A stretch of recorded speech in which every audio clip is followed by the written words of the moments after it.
Welcome to another interesting video, and today I have a particularly interesting little thing, and it fits in my hand. And what it is I may as well get straight to the point, and it might explain why I have all of these various alarm clocks here. And before I do that, actually, maybe you can guess. Take a look at these and maybe guess what exactly I might be looking at today. If you can't read the thumbnail title, that is. Yes, that is true. We'll be looking at this. It says Westclox on it. But do you know what it is? Well, I'll put it in the title of the video anyway, so I don't know why I'm asking you these questions. But it is an official Westclox alarm clock bezel removing tool. Probably made by Westclox themselves, if not undoubtedly. Complete with original paper. And today's video, I will be showcasing it and its abilities at removing bezels from alarm clocks. So this here is Westclox alarm clock bezel removing tool. We have an illustration. Get to that in a second. It's safe, it's easy, and it's obtainable free of charge. Now, I did not get this free of charge. I paid for it, but that's because I don't think they give them out anymore. And just some instructions. It doesn't really tell you much about what it is. I mean, it's pretty obvious what it is and what it's for, but the actual thing itself is made of very stiff steel, very, very hard steel. It's stamped out in one go, I imagine. It's got Westclox in it, stamped into it, just so you know exactly whose bezels you should be removing with it. And as steel items go, I'd say it's one of them. So I think we should try it out. Let's look at this illustration. So we got a hand holding an alarm clock, and I think, looking at the pictures, it is supposed to be a plain dial sleep meter with a 66 movement in it. Now, I don't have one of those. I have luminous ones only because I sold all of my plain dial ones, sadly. I wish I didn't, but I did. So I imagine this is the alarm clock they're talking about. Just this one has a luminous dial. You can tell by the shape of the base. And this one is from 1958.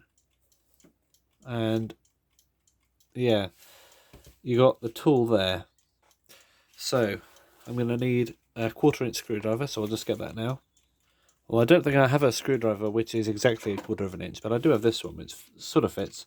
I'd say there's a bit of play in there, but I don't think there's enough to really hinder our bezel removing abilities. So let's move some of these out of the way. I didn't really think about how much space I need for this. Right. So Westclox. Well, why am I reading that out? I'm not going to read that. I'm going to read this out.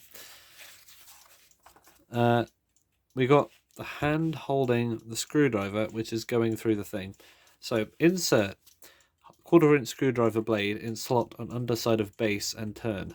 So actually I need a flat blade, don't I? Not a Phillips. I'll get one of them. Alright guys, sorry to disappoint, but instead of finding my 1/4-inch flat bladed screwdriver, I could not find that, but instead I have my 1/4-inch Phillips screwdriver and one of them stubby things, which is a flat blade. So I think I'll be able to cope. So insert 1/4-inch screwdriver blade in slot on underside of base and turn. So we start not by putting it through the tool itself, but start by putting it in the slot under the base. So this, I'm going to start with this one because it's the alarm clock I think was supposed to be advertised. I think it should probably work with all period alarm clocks, but just for the illustrative purposes, I'll use this one. So insert in slot on underside of base and turn, partially releasing bezel. So partially releasing the bezel, right? I'm going to turn it. We have partially released the bezel. I've turned it all the way it could go, and it nicely rose up. But the bezel is not coming off yet. That's because... oh, sorry, cough. That's because we haven't used a tool. So place screwdriver through hole in remover. So the remover's this way up. The screwdriver goes through under like that. Just going off the illustration here. And you put it in this way. So holders illustrated, and enter hook through slot. So you put it in this way up. You enter the hook through the slot and put it around. And then pull gently outwards, twist to release bezel. And what it's going to do is it's going to ride that edge there. It's going to ride up against the wall of the inside of the alarm clock until it meets the bezel, which is only a very thin lip it's going to be pushing on. So that's why you need to keep it pulling towards you, and then turn it, or twist it rather, to release the bezel. And lo and behold, you can see the tool in there. It has done its job. It has released the bezel successfully, so we can take that back out again. And what do you know? Comes off, and that allows you to take the alarm clock apart. So I think that's a great little thing. So I think it has successfully done its job. And someone on eBay is selling these. This is not an advert for them, by the way, and it's not me selling them. Someone on eBay is selling them for £1 each in UK eBay with free postage. So that's why I got one. I thought, well, I've never seen one of them before. Probably worth it just to have as a nice tool, because then you can work on any Westclox. So with that one out of the way, I thought we could explore the possibilities of this tool. Is it only restricted to Westclox sleep meters? I doubt it. Let's try it on, well, I've got another one here, may as well try it on this one as well. So, screwdriver first. There we go. Because before, we would use it against the rim like that, but no, you don't need to scratch up your clocks anymore. So it goes through like that. So it emerges by the X of Westclox, well, the W actually, I'm reading upside down through the camera and it's all fuzzy. Put it in there like a hook. Keep it pulling towards you, and this one's a bit stickier because it's all covered in weird oil. Well, this one's a bit more difficult. Yeah, this one, the lip is not as pronounced. So you really gotta, pull it.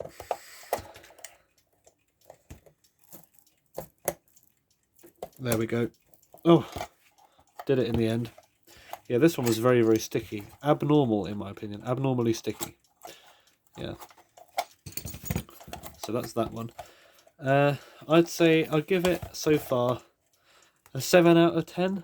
I mean, as a way of stopping you scratching up the paint on your alarm clocks, then it does its job very well. However, if your alarm clock has even the slightest of hindrances, such as a lot of sticky stuff on the bottom, then it made it a lot more difficult. So I think we should only proceed with this. This is a Good Morning model. It's not period to that one. I think when that one was made, they were still making the old style Good Morning, which looks the same as this really, but it's made in Scotland. And this has, I think it probably has the exact same hole in it. Yeah, exactly the same movement, just made at a later date. And these are very, very common. If you need a spare 66 movement, then you're more likely to get one out of one of these than anything else. I think it's a bit of a shame, because these, well, they're not going to make them anymore. They have made them for 50 or so years. But you see these a lot, and they're often very mistreated. This one got lucky. I can't remember where I bought this from. I got it off eBay, I'm pretty sure, but I'm really not sure where I got it from. But a lot of the times you see people have twisted the bases around or something because they've only got one rivet in the middle. I did a video actually on this one recently, and I found it with the base twisted around 180 degrees. So yeah, they do get their fair share of misuse. And just to illustrate that, check this out.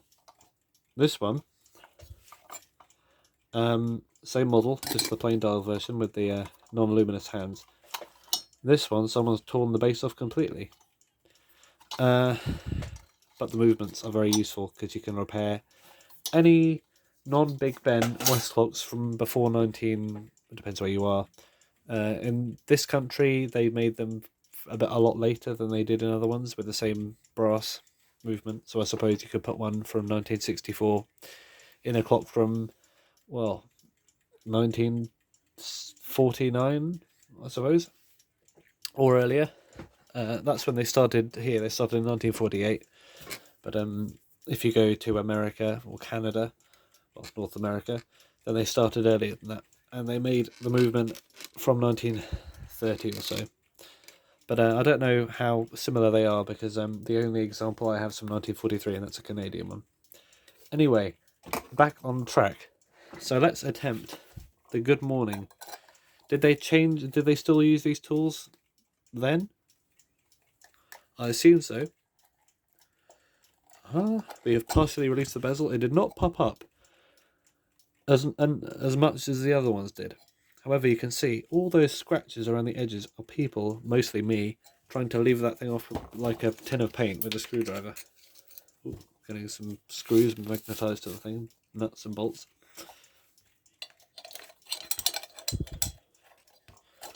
Yeah, sorry if this video is a bit long because we got all those alarm clocks. I'm not going to stop now.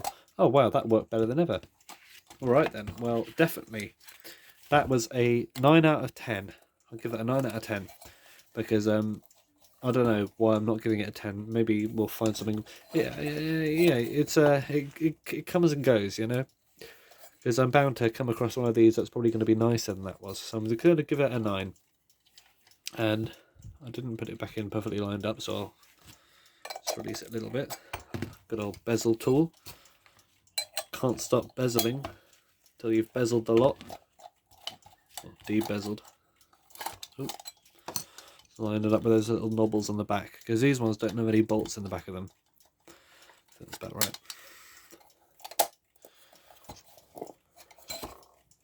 Okay. Right. That is the good morning Luminous dial. So next we have a Westclox Lark. This is a special one. I really like this alarm clock. I did a whole series on it, repairing it. Basically, so resurrecting it from nothing. It's got a little button on the top. Real neat thing. But it has the same as 66 movement. So, screwdriver first. Twist it to relieve the bezel. Or release the bezel, not relieve the bezel. Put this in, and this is a plastic dial, so I hope I don't break it. The tool does indeed fit in the bottom. Twist it, and look at that. Works like a charm. Ooh, gonna get it out though. Yeah, the base on this is thicker, so it's difficult to get the thing in. It's a die cast piece. Oof, rightio. Going well so far. Put these somewhere. Put these on my bed. Don't know. Put them somewhere out of the way. So now we go on to less relevant things. So we've done our 1950s and 60s stuff. Well, not all of it, but the 66s that I want to do first. Now let's try a 1970s Hong Kong made one, which has a very similar case design, if not the same. In. Oh, it's stiffer. It is stiffer. Even with a screwdriver, it's stiffer. But partially revealing or releasing the bezel was difficult. Did not enjoy that. Let's jump in with this tool. Give it a twist, and it's not enjoying it. Not enjoying it at all. Yeah, this is unpleasant. Unenjoyable experience from our 1974 Westclox Woody's Cafe. How to... Well, everyone's thinking, oh, you're making the clock less valuable. Nah. Well, I'm going to give up on that one. I would just go around with a screwdriver around the edges, like anyone else. It has failed on the Hong Kong point. Oh dear, bezel tool, you have to redeem yourself. That was so stiff. Right. Now let's try a non-66. this is a Good Morning, but I'm going to call it a style 3. There isn't really a proper style thing. Maybe I should be the one to start that, I don't know, for the Scottish Westclox, but I'm going to call it a style 3 Good Morning. Just like the Big Bens of America. And this one is back to a Westclox Scotland product. So, oh, that was nice and easy with that. And this is smaller, but I can still fit the tool inside it, and that was absolutely brilliant. And yeah, just remember, this is the special one I made, isn't it? The repeater. Rita the repeater. This has the had the base twisted around when I first got it. Right, that worked out very well. Good. A nice redemption. So, let's power through these ones. 1972 Jock. Probably army issue, I don't know. Screwdriver. Ah, that was very, very easy. This, I don't think I even needed this. I think the screwdriver, just the initial twist with the screwdriver did it all. So I'm afraid, from the tool perspective, this did not count. Because the tool did not do any work whatsoever. Look, it's stiff. Screwdriver in. I can pull the bezel off here. No tool required with that one. Rightio. Good long pot that. One of the first ones I ever bought. Now for a 1970 Jock. It's 1970, maybe 1969. One of the two. Screwdriver. Oh, it's a stiffer one. Okay, that was stiff. Now I need to use the tool. Ooh. Yeah, I got there in the end. Okay. That was mediocre. There would be much worse ones, but then there would be much nicer ones. I'd say the 1964 Good Morning was really the best so far. So now, let's go on to a sleep meter. I nearly forgot this. Why is the rivet coming out? Well, it doesn't really have an impact. Good alarm clock that. Right. Oh, this is die cast base. Tool is required. Tool was a success. However, it has deformed my bezel. I think that was probably me putting too much force on it. But it goes back in fine. Okay, I'd say that was pretty good. Maybe a 7. Now, let's try out some non-Westclox products, which have the same bezel which presses inside of the case. So first up we have a Smith's alarm. Literally just a Smith's alarm. I don't know the model name for this, but it says QL3036, British Standard, 37602. I think the number 2 is the number for the casting machine. And look at that, we don't even have a conventional thing here. This slot you can't fit anything in. Can you do that? I don't know what that hole's for. Well, this doesn't count because you can't fit a screwdriver in it. So sorry, tool, no luck for you there. Let's try another Smith's then. Let's try this one. This is more conventional. Oh, that was nice and easy. Still need the... No, I don't need the tool for that one. Yeah, the Smith's bezels are much easier to remove. But as a result of that, you do see a few Smith's alarms without the bezels on because they've fallen off. Right, let's try a slightly older one. This is a excellent condition 1959 time cal, luminous in green. It says Watts. Can't read that. Watts Cola 86. Yeah, meant something to someone. This one, no tool required. Yeah, these Smith's ones are a different breed for sure. Maybe a different company, that's why.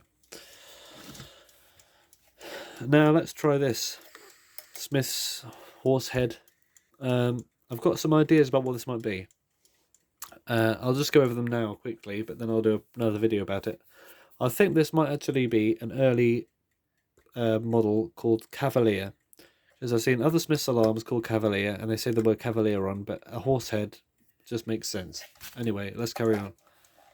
This one, no tool required, because the bezel, the gap in the bottom of the case, is only a little cutout. It's not a proper thing, so therefore I can just screwdriver it.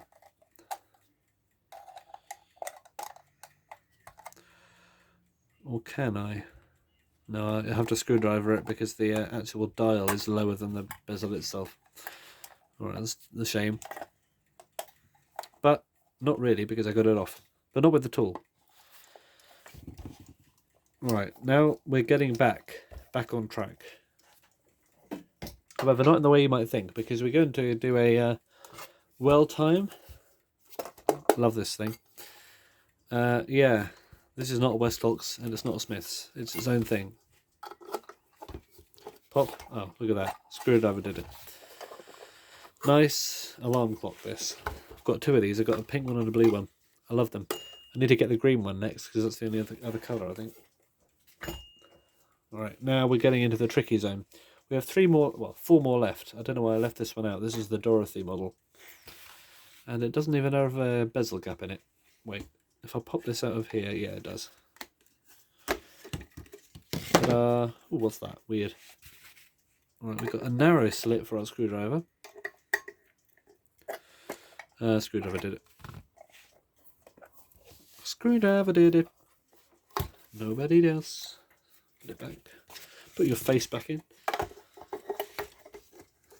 Yeah, this model is called Dorothy, thanks to a 1968 catalogue of Scottish Westclox, one of the only ones I've ever found, uploaded to clockhistory.com.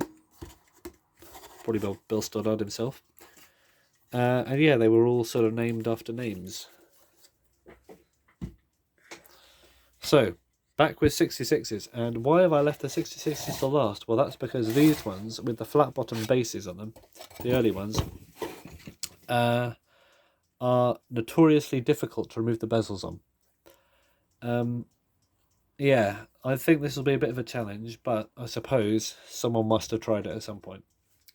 So we're going to start with, this one's going to be terrifically difficult, I'll put that last. I'm going to go in easy to difficult. So this is our Westclox Pixie, or Pixies, or Nursery Alarm, which I think is just another name for it, or Fairyland.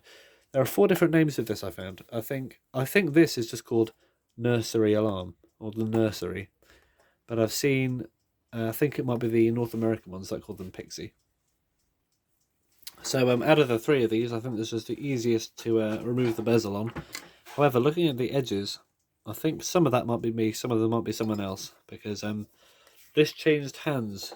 I ironed it, sold it, bought it back in some, well, I just broke the paint. Yeah, a long story. Watch my Pixie series if you want to see what really went on with this. But yeah, it changed hands a few times, and I'm happy to have it back, and I'm not going to sell it ever again, probably.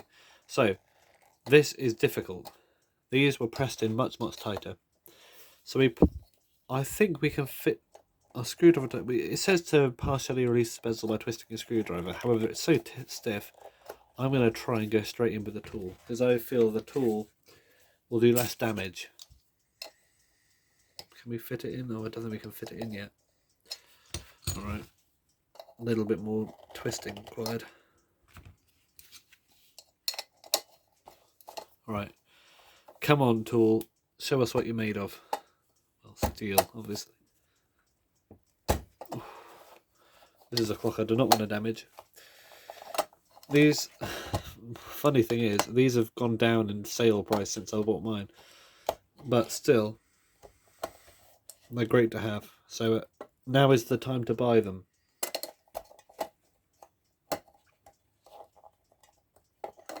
Oof. Just going to check inside to see if I'm not damaging the dial at all.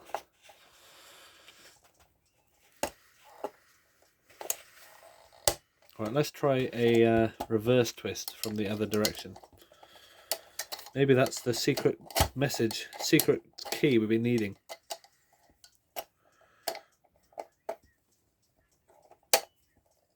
Oh, maybe it was. Alright, check this out, ladies and gentlemen.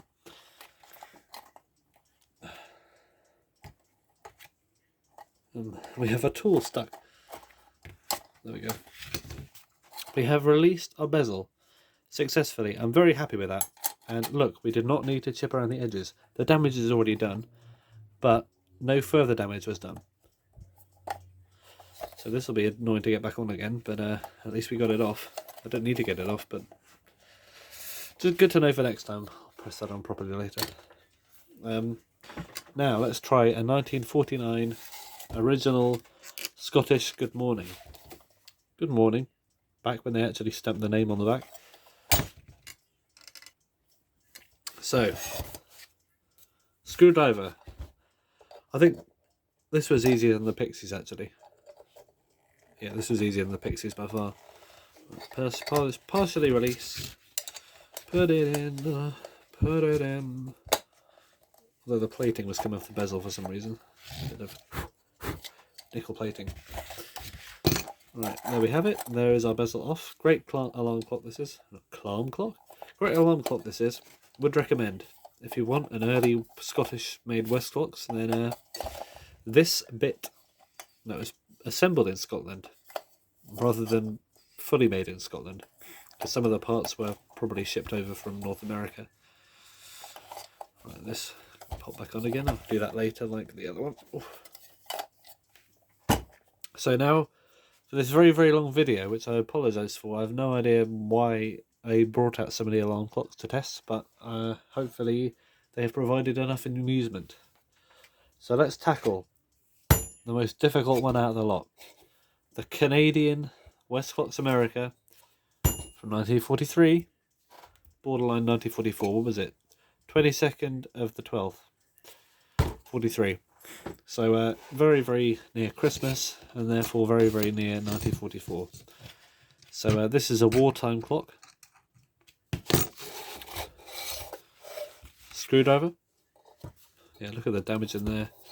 I actually broke the glass of this trying to disassemble it for the first time. Oof. Oh, well that was easy. That was easy with the screwdriver. But the hardest part is getting it off. Maybe by, because I did sand the rust down off the inside of the bezel, maybe that improved it over the first time. But by how much?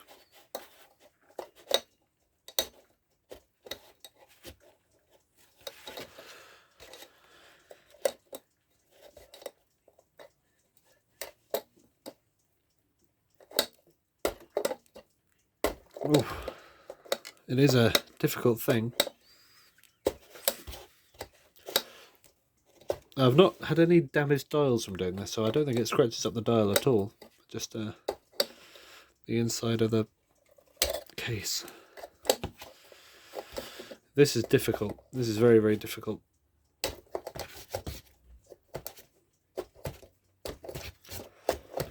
Whew. Well, I'm going to call this a failure purely because I do not want to have to deal with it anymore. But you can see how much it's done. The rust alone prevented us this time. But a quick go around with the screwdriver, which I'm not going to do right now because I didn't want to get this off anyway, would sort that out for us. So, I hope you liked this video, and if you did not, well, perhaps you should watch one of my other videos. Thank you.